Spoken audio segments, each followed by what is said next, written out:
100টা যদি হিন্দু পরিবার থাকে, তার মাঝখানে যদি একটি মুসলিম পরিবার থাকে, হিন্দুরা কিন্তু সেই মুসলিম পরিবারকে আক্রমণ করে না। হিন্দুদের ঘরবাড়ি একটার পর একটা ঘরবাড়ি ভেঙে দিয়েছে যারা, তারা সেই নৃশংস মুসলমান। ইসলামের ঘোষিত নীতি হচ্ছে বিধর্মীকে নিজের ধর্মে নিয়ে আসা।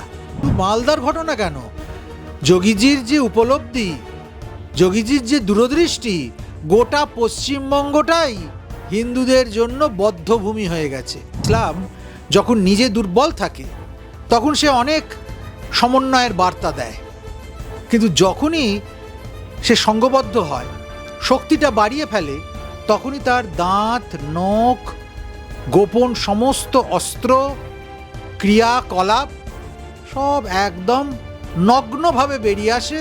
যে কোনো সময় যে কোনো জায়গায় হিন্দুরা মার খেয়ে মরে যাবে, তাদেরকে পিটিয়ে শেষ করে দেবে। রাজ্যে এই মুহূর্তে যেখানে আগামী বছরে বিধানসভা নির্বাচন রয়েছে, তাকে মাথায় রেখে সবথেকে বড় সংঘাত ধর্ম সংঘাত হয়ে উঠেছে। সেখানে দাঁড়িয়েই আমাদের পার্শ্ববর্তী রাজ্যে অর্থাৎ উত্তরপ্রদেশের মুখ্যমন্ত্রী যোগী আদিত্যনাথ একটি মন্তব্য করেছেন একটি জনপ্রিয় সংবাদ মাধ্যমে সাংবাদিক সাক্ষাৎকারে। তিনি বলছেন যে 100টি মুসলিম পরিবারের মাঝে 50টি হিন্দু পরিবার সুরক্ষিত নয়, কিন্তু 100টি হিন্দু পরিবারের মাঝে একটি মুসলিম পরিবার হলেও তারা সুরক্ষিত। আপনার এই বিষয়ে কি মতামত? যোগীজি যা বলেছেন এটা কেবলমাত্র তার মুখের কথা নয়, এটা বাস্তব সত্য। একদম পাথুরে সত্যকে উনি তুলে ধরেছেন। সেই জন্য এই কথাকে সমর্থন না করে উপায় নেই। কেননা আমরা বারবার দেখেছি যে 100টা যদি হিন্দু পরিবার থাকে, তার মাঝখানে যদি একটি মুসলিম পরিবার থাকে, হিন্দুরা কিন্তু সেই মুসলিম পরিবারকে আক্রমণ করে না। তাদের আচার আচরণকে সহনশীলতার দৃষ্টিতে দেখে, প্রশ্রয়ের দৃষ্টিতে দেখে, সর্বধর্ম সমন্বয়ের বার্তার দৃষ্টিতে দেখে। কিন্তু যদি 100টা মুসলিম পরিবারের মাঝখানে কি বেশ কিছু মুসলিমের মাঝখানে প্রায় তার কাছাকাছি যদি হিন্দুরা থাকে, তাহলে সেই হিন্দুরা কিন্তু প্রতি মুহূর্তে তারা অসহায় বোধ করে, প্রতি মুহূর্তে তাদের প্রাণ নাশের ভয় থাকে, প্রতি মুহূর্তে তাদের ইজ্জত যাবার ভয় থাকে, প্রতি মুহূর্তে তারা অসহায় ফিল করে। আসলে এটা ইসলামের চরিত্র।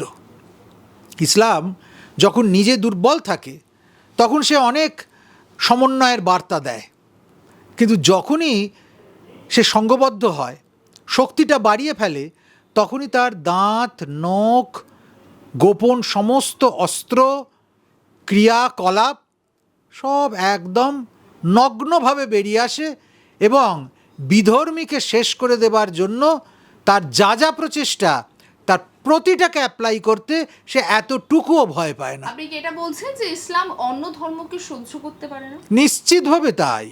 ইসলামের ঘোষিত নীতি হচ্ছে বিধর্মীকে নিজের ধর্মে নিয়ে আসা। বিধর্মীকে তারা কাফের বলে, তারা অন্য ধর্মের মা বোনেদের গনিমতের মাল বলে। তারা সারা দিনে যে আজান দেয়, সেই আজানে তারা বারবার কামনা করে যে কীভাবে অন্য ধর্মের বিনাশ হয়ে নিজের ধর্মের অভ্যুদয় হতে পারে। স্বভাবতই যে শান্তির বাণী আমরা বলি, যে শান্তির কথা আমরা বলি, সেটা ততক্ষণই সত্য থাকে যতক্ষণ ইসলামী সংস্কৃতি, ইসলাম মেনে চলা লোকজন সংখ্যায় কম থাকে। যতক্ষণ সংখ্যালঘু ততক্ষণ শান্তিকামী।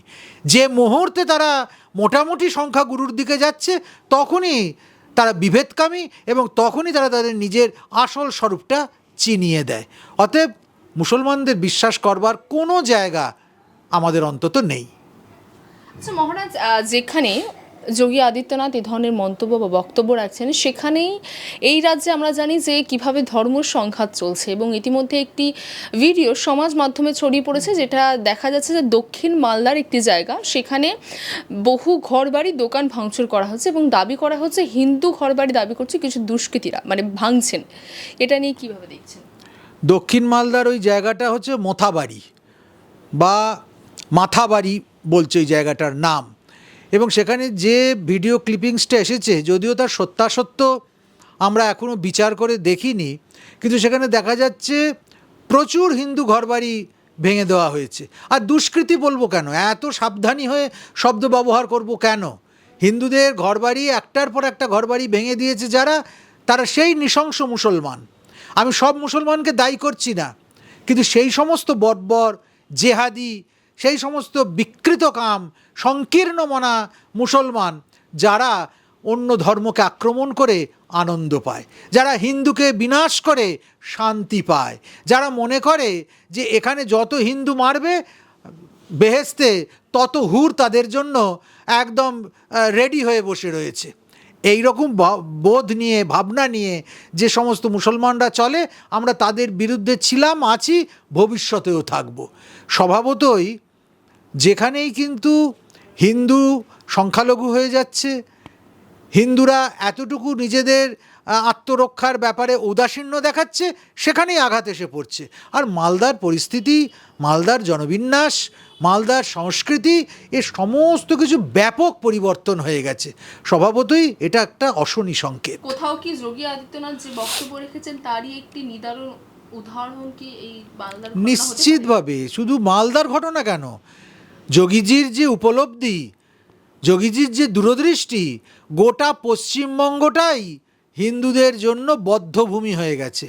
যে কোনো সময় যে কোনো জায়গায় হিন্দুরা মার খেয়ে মরে যাবে, তাদেরকে পিটিয়ে শেষ করে দেবে, চারদিকে হিন্দু কমিউনিটি যেখানে যেখানে আছে ছত্রাখান করে দেবে, আর দেখব প্রশাসন, পুলিশ এবং তথাকথিত পদাধিকারীরা নিশ্চুপ হয়ে রয়েছে।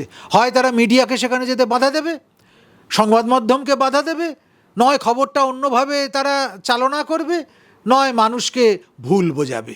এটা তো হয়েই আসছে, এটাই তো বাংলা ট্র্যাডিশন হয়ে গেছে। স্বভাবতই এটা হবে, সম্ভাবনা ভবিষ্যতে হতে পারে, এ জাতীয় কথা আর বলার কোনো মানে হয় না, কারণ এটা হচ্ছে, এটা চলছে, এটা বাস্তব। বাংলা হান্টের আরো খবর দেখতে নজর রাখুন। বাংলা খবর মানেই বাংলা হান্ট।